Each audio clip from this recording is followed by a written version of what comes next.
ओम नमः शिवाय। हर हर महादेव। जैसा कि आप सभी लोग जानते हैं कि 14 जून 2026 यानी रविवार को पड़ रही है पुरुषोत्तम मास की अधिक ज्येष्ठ कृष्ण पक्ष चतुर्दशी तिथि और रोहिणी व्रत, जो बहुत ही खास है। और दोस्तों ये वो तिथि है जो कि पुरुषोत्तम मास में रविवार को पड़ रही है। दोस्तों इसी दिन किया जाने वाला पंडित जी द्वारा बताया गया एक लाल फूल और एक सफेद फूल वाले उपाय आप लोगों को जरूर करना चाहिए, क्योंकि दोस्तों ये एक ऐसा उपाय है जो कि हर दिन नहीं किया जाता। पुरुषोत्तम मास में जो रविवार की चतुर्दशी तिथि आती है उसी दिन किया जाता है।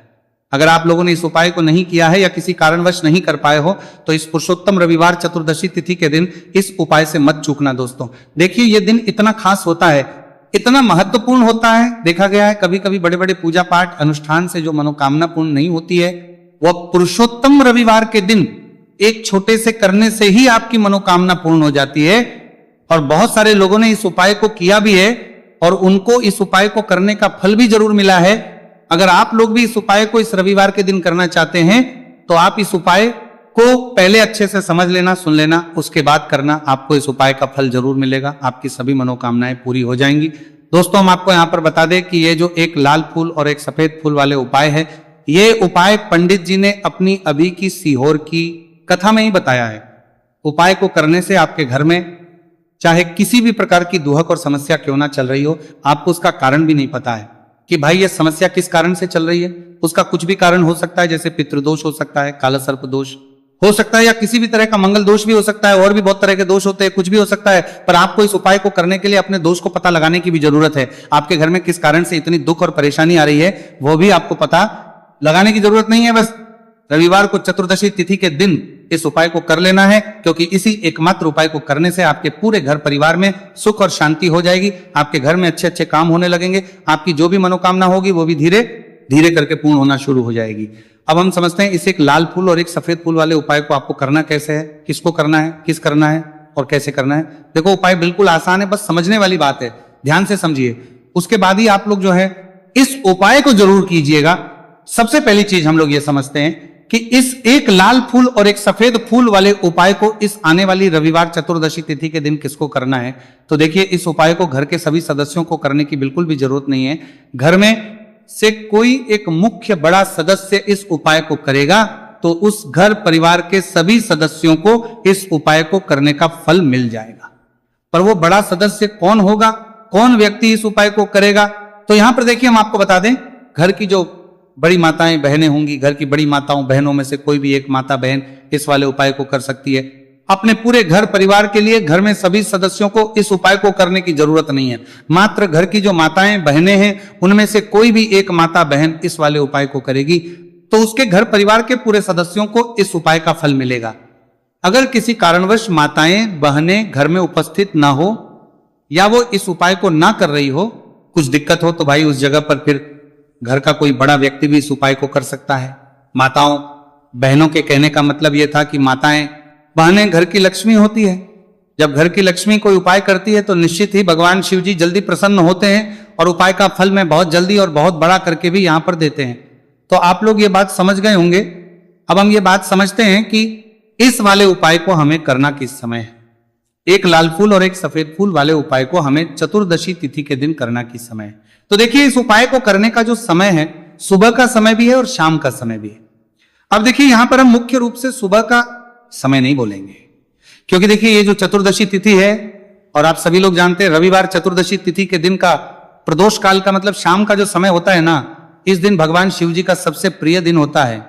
तो आप लोग इसे एक लाल फूल एक सफेद फूल वाले उपाय को सुबह के समय भी कर सकते हो और शाम के समय प्रदोष काल में भी कर सकते हो। सुबह के समय अगर कर रहे हो तो 10 या फिर 11 बजे तक भी अगर उपाय करोगे तो भी आपको उपाय का फल मिलेगा। वही अगर शाम के समय कर रहे हो तो इस दिन जरूर शाम के समय का ध्यान रखना कि शाम के 6 बजे से लेकर 7 बजे के बीच में अगर आप इस उपाय को कर सकते हो तो बिल्कुल कर लेना, पूरी कोशिश करना। पर अगर किसी कारणवश इस समय के बीच में ना कर पाओ तो रात 8 बजे तक भी अगर आप उपाय को करोगे तो आपको उपाय का फल जरूर मिलेगा। यह बात आपको समझ आ गई कि आप इस उपाय को सुबह और शाम दोनों समय कर सकते हो। मतलब करना आपको एक ही समय है, घर में से किसी एक ही बड़े व्यक्ति को करना है, एक ही बार इस उपाय को करना है, दोनों समय नहीं करना है। आपको जो समय अच्छा लगे आप उस समय पर इस वाले उपाय को कर सकते हैं। तो चलिए जानते हैं इन विशेष उपायों के बारे में। लेकिन उससे पहले जो भी मेरे भाई मेरी प्यारी बहनें आज चैनल पर पहली बार आए हैं या मेरी आवाज आज पहली बार सुन रहे हैं, अगर आप भी महादेव के सच्चे भक्त हैं तो वीडियो को लाइक, चैनल को सब्सक्राइब जरूर कर लें और कमेंट बॉक्स में लिखें हर हर महादेव। देखो, अब सबसे पहली बात आती है कि इस उपाय को हमें करना किस लिए है। जैसा कि हमने अभी आपसे बोला कि इस उपाय को करने के बाद आपके जीवन में बहुत सारी खुशियां आएंगी, आपकी मनोकामनाएं पूर्ण होंगी, आपकी धन की समस्या दूर होगी, आपकी पैसों की समस्या दूर होगी। अब देखिए, अगर आप लोग सोच रहे हो कि भाई हमें अपना घर बनाना है पर घर बनाने के लिए पैसा नहीं है, हमें गाड़ी लेना है पर गाड़ी लेने के लिए पैसा नहीं है, हमें जमीन लेना है पर जमीन के लिए पैसों की कमी पड़ रही है, अगर ऐसी ही दिक्कत परेशानी या किसी भी तरह की धन से जुड़ी हुई समस्या या पैसों से जुड़ी हुई समस्या अगर आपके जीवन में चलने वाला है रही है, तो यह उपाय निश्चित ही आपके जीवन में बहुत सारे फल लाकर दे सकता है। इसीलिए अगर आपके घर में बहुत ज्यादा दिक्कत, समस्या, परेशानी चल रही है, धन से जुड़ी हुई, पैसों से जुड़ी हुई धन की बहुत ज्यादा कमी आ रही है, पैसों की आवक नहीं हो रही है, तो भाई आप लोगों को इस वाले उपाय को जरूर करना चाहिए। घर में से किसी एक भी बने व्यक्ति को अब इस उपाय में करना क्या है वो सबसे पहले हम लोग जान लेते हैं। उपाय की सामग्री हम लोग सबसे पहले जानते हैं कि इस उपाय में किस किस चीज की आवश्यकता पड़ेगी। तो देखिए, उपाय का नाम तो एक लाल फूल और एक सफेद फूल वाला उपाय है, पर इस उपाय में कुल मिलाकर 4 सामग्री हमें लगने वाली, जो कि पंडित जी ने खुद सीहोर वाली कथा में बताया है, और जो हम आपको उपाय बताते हैं वो पंडित जी द्वारा बताए गए होते हैं। अलग से हम कुछ भी नहीं बताते हैं, तो यहां पर हम लोग समझते हैं कि इस उपाय की सामग्री क्या है। तो देखो, उपाय की जो सामग्री है वो 4 सामग्री है, जिसमें से सबसे पहली सामग्री है एक बेलपत्र। देखो, बेलपत्र क्या होती है? बेलपत्र जो शिव की शिवलिंग पर चढ़ती है। दूसरी चीज है एक शमीपत्र, शमीप्र शिवलिंग पर ही चढ़ता है। तीसरी चीज है दोस्तों एक लाल फूल, उपाय का नाम है, तो एक यहां पर आपको लाल फूल लेना है। अब ये लाल फूल कौन सा लेना है? देखो, शिवलिंग के ऊपर जो लाल फूल चढ़ता हो उनमें से कोई भी एक लाल फूल पसंद कर लेना और वो कहीं से तोड़कर या कहीं से खरीद कर लेकर आना और उस लाल फूल को उपाय में प्रयोग कर लेना। उसके बाद में एक सफेद फूल, सफेद फूल का विशेष रूप से ध्यान रखना, जो सफेद फूल शिवलिंग पर चढ़ता हो सिर्फ वही सफेद फूल लेकर आना, इसके अलावा कुछ मत लेकर आना, लेकिन केतकी का मत लेना। तो एक एक मात्रा में ही आपको ये चारों सामग्री चाहिए, एक बेलपत्र, एक शमीपत्र, एक लाल फूल और एक सफेद फूल। ये चारों सामग्री आप लोग तैयार करके रख लें प्रदोष काल में या सुबह के समय जब भी आप इस उपाय को कर रहे हैं।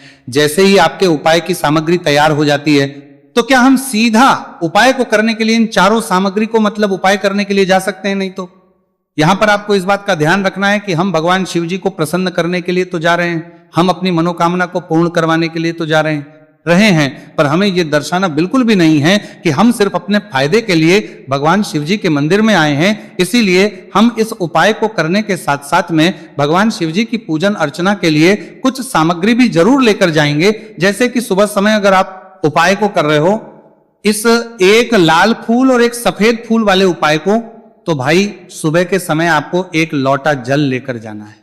जो लोग प्रतिदिन शिव जी के मंदिर जाते हैं, पूजन अर्चना करते हैं, जल चढ़ाते हैं, फूल, बेल, पत्र सब कुछ चढ़ाते हैं, भाई वो अपनी पूजन अर्चना वैसी की वैसी ही करना। बाकी जो सिर्फ उपाय को करने के लिए जा रहा है, जो कुछ भी लेकर नहीं जा रहा है, उसे कम से कम एक लोटा जल अपने घर से भरकर लेकर जाना, अगर आप उपाय को कर रहे हो, है ना। क्योंकि इस वाले उपाय को आप भगवान शिव जी की पूजन अर्चना करने के बाद ही करना। वहीं अगर बात करें शाम के समय की, अगर कोई व्यक्ति शाम के समय प्रदोष काल में इस वाले उपाय को कर रहा है, तो भाई आपको मात्र एक घी का दीपक तैयार करना है। ये बात हम हमेशा बोलते हैं, शाम के समय प्रदोष काल में कोई कर रहे हो ना, तो दीपक का विशेष महत्व होता है। रविवार चतुर्दशी तिथि दिन का प्रदोष काल में जो भी व्यक्ति दीपक जलाता है ना भगवान शिव जी के मंदिर में, भाई उसके जीवन से सारी दुख और परेशानियां भी दूर होती हैं। तो भाई इस दिन दीपक का विशेष रूप से ध्यान रखना आप लोग। अगर आप इस उपाय को शाम के समय प्रदोष काल में कर रहे हो, है ना, ये जो दीपक आप लोगे, ये आटे का लोगे। जो आटा आप गूंद दोगे उसके अंदर कुछ भी मत डालना, मात्र साधा आटा लगाकर उसे तैयार कर लेना और एक मीडियम साइज का दीपक तैयार कर लेना। दीपक ना ज्यादा छोटा हो ना ज्यादा बड़ा हो, है ना। उसके बाद में दीपक आपका तैयार हो जाए तो इसके अंदर जो बत्ती रखोगे वो गोल बत्ती रखोगे। देखो, गोल बत्ती भी 2 तरह की होगी, एक बाजार की और एक घर वाली। तो कोशिश करना अपने घर में जो रुई रखी हुई है उस रुई से आप लोग एक गोल बत्ती अपने ही हाथों से बनाओ। उपाय का फल अच्छा मिलता है, भगवान शिव जी जल्दी प्रसन्न होते हैं। जब हम किसी भी उपाय को अपने हाथों से परिश्रम करके तैयार करते हैं तो आपको उस दीपक के अंदर एक गोल बत्ती रख देनी है। इसके अंदर जो चीज आप लोग डालोगे वो डालोगे शुद्ध देसी गाय का घी। इस बात का विशेष रूप से ध्यान रखना। शुद्ध देसी गाय का घी ही डालना है, तेल वगैरह नहीं।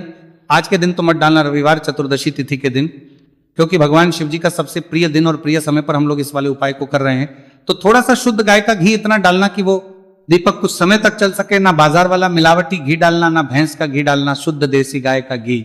आपको ढूंढने में थोड़ी मेहनत लगेगी और महंगा भी मिलेगा, पर गाय के घी से भगवान शिव जी प्रसन्न होते हैं और उसी शुद्ध देसी गाय के घी से घर में बरकत भी बनी रहती है और हमारे घर में सुख शांति भी बनी रहती है। इसलिए इस शुद्ध देसी गाय का घी अपने घर में हमेशा रखा करो। वो भगवान शिव जी के कार्यों में भी उपयोग में आता है और उपायों में भी हम लोग प्रयोग कर सकते हैं। तो यहां पर आपकी सारी तैयारियां हो चुकी हैं। उपाय को करते समय शुद्धता का विशेष रूप से ध्यान रखिएगा। सुबह कर रहे हो तो भाई सुबह तो आपको स्नान करना ही करना है। बाकी शाम को कर रहे हो तो शाम को मात्र हाथ मुंह धोकर भी आप लोग इस वाले उपाय को कर सकते हो, कोई दिक्कत वाली बात नहीं है भाई। उपाय की पूरी सामग्री तैयार कर और पूजन सामग्री लेकर आपको भगवान शिव जी के मंदिर पहुंचना है, जो आपके घर के पास में हो, जहां पर शिवलिंग विराजित हो, शिवालय हो, वहां पर आप लोगों को पहुंचना है। और जैसे ही आप भगवान शिव जी के मंदिर में पहुंचते हो, वहां जाकर ही उपाय शुरू नहीं करना है। पहले आपको भगवान शिव जी की पूजन अर्चना करना है। पूजन अर्चना कैसे करोगे? सुबह के समय गए हो तो एक लोटा जल वगैरह जो भी पूजन सामग्री लेकर गए हो, उससे पहले पूजन सामग्री आप लोग पूजन भगवान शिव जी की कर लो। जो व्यक्ति सिर्फ एक लोटा जल लेकर गए हैं, वो शिव जी के शिवलिंग पर मात्र एक लोटा जल एक धारा से धीरे धीरे करके चढ़ा लो। अपनी पूजन अर्चना आप लोग जो है पूरी कर लो पहले। उसी के बाद अगर आप शाम के समय कर रहे हो तो पहले जाकर बैठना है भगवान शिव जी के शिवलिंग के पास में। आप जो दीपक तैयार करके लेकर आए हो, उस दीपक को पहले जलाना है। ये जो दीपक आप लोग जलाओगे ना, ये किसी और की माचिस से मत जला, अपनी ही माचिस अपने ही घर से लेकर आना और इस दीपक को अपने ही माचिस से जलाना। अगर आपने मंदिर की माचिस या किसी और की माचिस ले ली, इस उपाय को करने में इस उपाय का फल उस व्यक्ति को भी बहुत मिल जाएगा। इस बात का ध्यान रखना। अपने घर से अपनी ही माचिस लेकर जाना और इस दीपक को जलाना। दीपक को जलाने के बाद भगवान शिव जी की शिवलिंग के पास में रख देना। शिवलिंग के इतना पास में मत रखना कि शिव जी को आंच लगे, थोड़ी सी दूरी बनाकर ही जो है इस दीपक को शिवलिंग के पास में आप लोग रख दीजिएगा। अब जैसे ही आपकी पूजन अर्चना हो जाती है भगवान शिव जी के शिवलिंग के सामने या आसपास कहीं पर भी बैठ जाइए उपाय को करने के लिए। और उपाय को करने से पहले आप लोग अपनी वो चारों पूजन सामग्री निकाल लीजिए। उपाय की जो सामग्री है वो निकाल लीजिए और भगवान शिव जी के शिवलिंग के ऊपर एक माता अशोक सुंदरी जी का स्थान देख लीजिए। माता अशोक सुंदरी जी का जो स्थान होता है वो जलाधारी के ऊपर होता है, जलाधारी के बिल्कुल बीचों बीच में होता है। आप लोगों ने देखा भी होगा शिवलिंग की जलाधारी होती है, जलाधारी के बिल्कुल बीचों बीच का जो स्थान होगा वो माता अशोक सुंदरी जी का स्थान होगा, क्योंकि यहीं पर हमें ये जो है उपाय को करना है। सबसे पहली चीज, अब हम उपाय को करना शुरू करते हैं। आप सबसे पहले अपनी एक बेलपत्र उठा लो। एक बेलपत्र को आपको माता अशोक सुंदरी जी वाले स्थान पर सबसे पहले समर्पित करना है। बेलपत्र की डंडी का मुख होगा जलाधारी की तरफ, जहां से जल बहता है और नीचे गिरता है, और बीच वाली बड़ी पत्ती का मुख शिवलिंग की तरफ होगा। इस तरीके से आपको इस बेलपत्र को माता अशोक सुंदरी जी वाले स्थान पर समर्पित कर देना है। उसके बाद में अपनी एक शमी पत्र उठा लो जो आप उपाय के लिए लेकर आए हुए हो। शमी पत्र को उठाकर शमी पत्र की भी जो डंडी का भाग होगा वो जल की तरफ करके, जहां से जल बहता है नीचे गिरता है उस तरफ करके, और पत्ती वाला भाग शिवलिंग की तरफ करके इस शमी पत्र को भी उस बेल पत्र के ऊपर आपको समर्पित कर देना है। समर्पित करने के बाद अब आप ले लो अपना एक लाल फूल जो आप उपाय को करने के लिए लेकर आए हुए हो। इस लाल फूल का जो खिला हुआ भाग होगा, चाहे वो गुलाब का फूल हो, चाहे कोई सा फूल जो शिवलिंग पर चढ़ता हो, भाई उस फूल का जो खिला हुआ भाग होगा वो शिवलिंग की तरफ होगा। बाकी जो पीछे का भाग होगा फूल का, वो जलाधारी की तरफ, जहां से जल बहता है नीचे गिरता है उस तरफ होगा।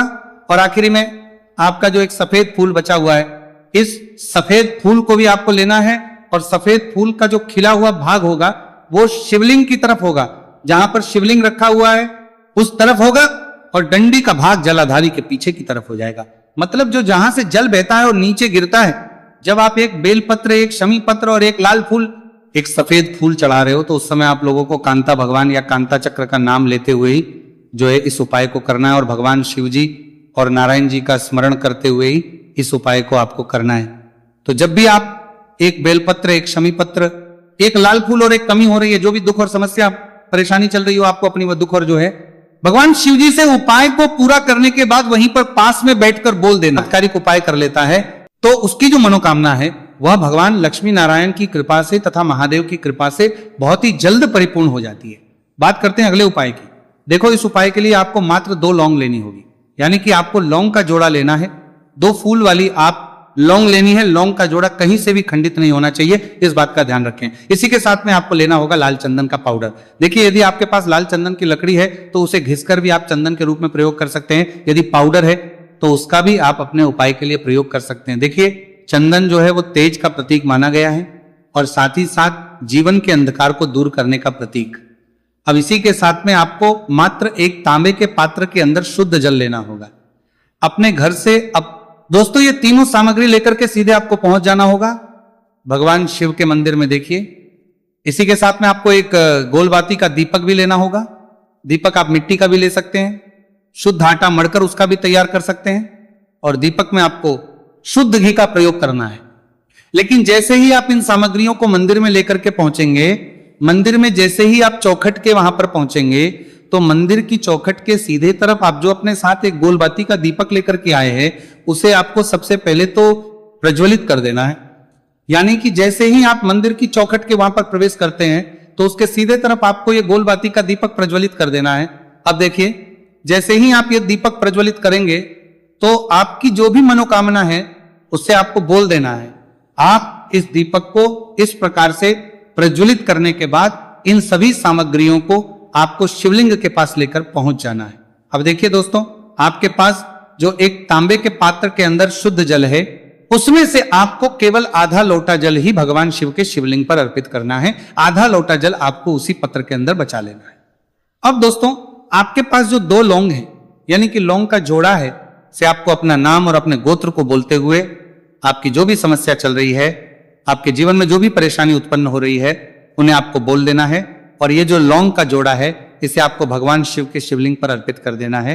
जैसे आप ये 2 लौंग शिवलिंग पर चढ़ाएंगे तो अपना हाथ जो है वहां पर आपको रखना है और महादेव से आपको प्रार्थना करनी है कि मेरे जीवन की ये जो परेशानियां ये सभी दूर हो जाए। यानी कि आपके जीवन में धन की संबंधित परेशानी चल रही है, कर्ज की समस्या चल रही है, बच्चों का पढ़ाई लिखाई में मन नहीं लग पा रहा है, घर के जो आर्थिक संकट है वह सभी दूर हो, व्यापार आपका ढंग से नहीं चल पा रहा है, घर में रोग की स्थिति बनी हुई है, यानी कि जिस भी प्रकार की आपकी समस्याएं हैं उसे आपको महादेव से बोल देना है और महादेव से इन सभी को दूर करने के लिए आपको प्रार्थना कर लेनी है। अब देखिए दोस्तों आपने जो 2 लौंग शिवलिंग पर समर्पित की थी उससे आपको वहां से उठा लेना है और इन दोनों लौंग को आपको शिवलिंग से उठा करके सीधे उससे जल के पात्र के अंदर डाल देना है। यानी कि अपने आधा लोटा जल और बचाया हुआ था उसी के अंदर आपको ये 2 लौंग डाल देनी है और साथ में आप जो लाल चंदन लेकर के आए थे उस लाल चंदन को भी आपको उसी पात्र के डाल देना है। यानी कि आधा लोटा जल और बचा हुआ है तो उसी आधे लोटे जल के अंदर आपको ये लाल चंदन भी डाल देना है। अब देखिए इस आधे लोटे जल में है जिसमें अपने 2 लौंग डाली है, लाल चंदन डाला है, उसे सीधे लेकर के आपको पहुंचना है बेलपत्र के वृक्ष के।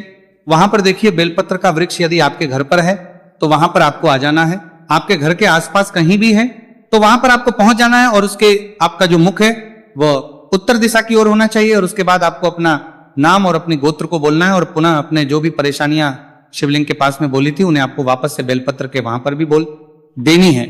और ये जो आधा लोटा जल और है इससे आपको पूरा बेलपत्र के वृक्ष की जड़ में श्री शिवाय नमस्तु भयम इस मंत्र का जाप करते हुए समर्पित कर देना है।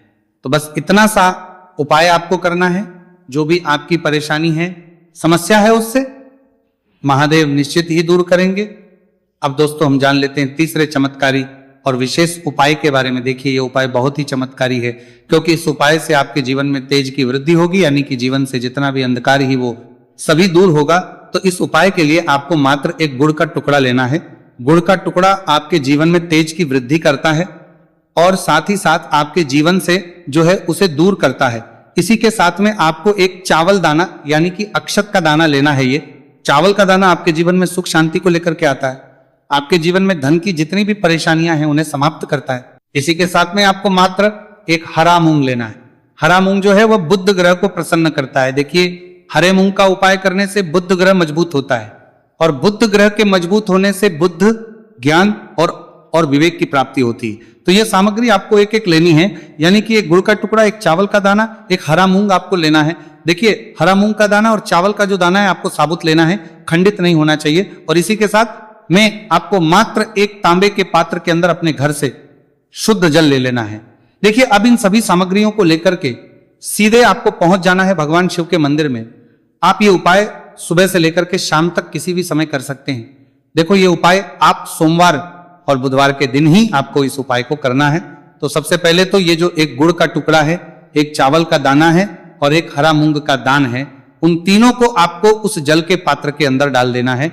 लेकिन ये जो उपाय है आपके जीवन की सारी परेशानियों को दूर करने के लिए होता है। ये विशेष मनोकामना तीनों सामग्रियों से ही आपकी परिपूर्ण हो जाती है। देखिए आपके जीवन में सुख और तेज होगा तो सभी आपसे वार्तालाप करेंगे, सभी आपसे बात करेंगे और आपका जो मान सम्मान है वह बढ़ता है। और चावल का जो दाना है वह धन में वृद्धि करता है, मन की शांति के लिए होता है। और हरा मूंग जो है वो बुद्धि, ज्ञान और विवेक की प्राप्ति के लिए होता है। अब देखिए ये जो एक पात्र जल है इससे आपको भगवान शिव के शिवलिंग पर धीरे धीरे अर्पित कर देना है। श्री शिवाय नमस्तु भयम इस मंत्र का जाप करते हुए और तुमरुकेश्वर महादेव का मन में स्मरण करते हुए। लेकिन तुमरुकेश्वर महादेव का स्मरण करने से यह जो उपाय है और अधिक प्रभावशाली हो जाता है। तो तुमरुकेश्वर महादेव का स्मरण करते हुए यह उपाय करने से आपके जीवन में जो भी अशांति है वह सभी दूर हो जाएगी। तो इस प्रकार से आपको यह सुंदर सा उपाय कर लेना है। देखो दोस्तों,